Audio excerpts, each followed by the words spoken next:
దేవుడు ఎందుకు నన్ను కష్టాలు పెడుతున్నాడు, అబ్బా దేవుడు ఎందుకు నన్ను శ్రమలో నడిపిస్తున్నాడని ఎన్నిసార్లు దేవుడిని సనుగుతున్నాం మనం, ఎన్నిసార్లు దేవుడిని ప్రశ్నిస్తున్నాం మనం. కానీ ఇక్కడ యోబు అనే ఆ భక్తుడు ఆయనకి కలిగినటువంటి ఆ మహాశ్రమలలో ఏమంటున్నాడు ఆయన? యెహోవా నామమునకు స్తుతి కలుగును గాక. హల్లెలూయా. ఎంత బాగా దేవుడిని అర్థం చేసుకున్నాను. నేను దిగంబరిన ఈ లోకంలోనికి నేను వచ్చినప్పుడు ఏమి తీసుకురాలేదు, పోయేటప్పుడు ఏమి తీసుకోపోవాలి నేను. హల్లెలూయా. కానీ మనం వచ్చినప్పుడు ఏమి తీసుకురాలేదని తెలుసు.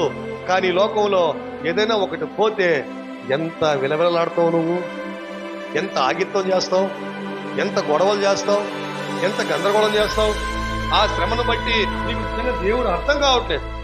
ఆ దేవుడు ఎందుకు ఆ శ్రమను అనుమతించాడో, ఆ శ్రమల వల్ల దేవుడు నాకేం నేర్పిస్తున్నాడో, ఆ శ్రమ నా నాశనానికి కాదు, ఆ శ్రమ నన్ను ఉన్నతమైన స్థితికి తీసుకుని వెళ్ళేదానికి అని ఈరోజు దేవుడిని ఎంతమంది అర్థం చేసుకుంటున్నారు? కానీ ఇక్కడ యోబు అయితే చూడండి, అన్ని కోల్పోయాడు, ఇంట్లో బిడ్డలు కోల్పోయాడు, ఆస్తిని కోల్పోయాడు, అన్నిటిని కోల్పోయి ఏమంటున్నాడు? యెహోవా నామమునకు స్తుతి కలుగును గాక. హల్లెలూయా.